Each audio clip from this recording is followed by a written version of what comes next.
Šiandieną Lietuvos socialdemokratų partijos remiamas kandidatas Zigmantas Balčytis oficialiai pradeda savo rinkiminę kampaniją.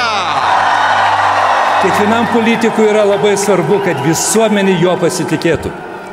Aš suprantu, kad valstybės vadovas tai yra Lietuvos prezidentas, kuris turi dirbti kartu su vyriausybė, su Seimu, su savivaldybėmis, su seniūnais, su seniūnaičiais, kviesdamas visus būti vieningais ir siekti, kad čia visiems gyvenantiems Lietuvos piliečiams būtų gera, miela ir smagu gyventi ir dirbti.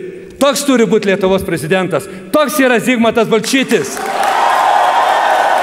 Su pergalė, mylėjus. Pasitikime Zigmantas Balčytis ir žmona Severina.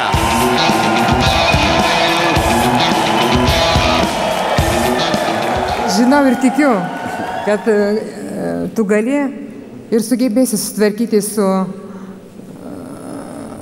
šalies prezidento pareigomis. Tu būsi geras Lietuvos prezidentas.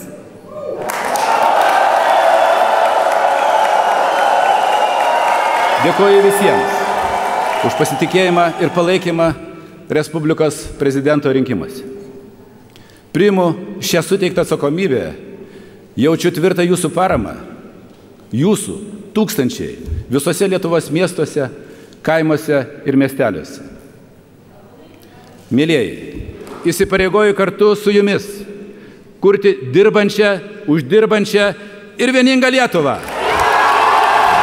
Dėkojame kandidatui į Lietuvos Respublikos prezidentus Zigmantui Balčyčiui ir skelbėme rinkiminės kampanijos pradžią.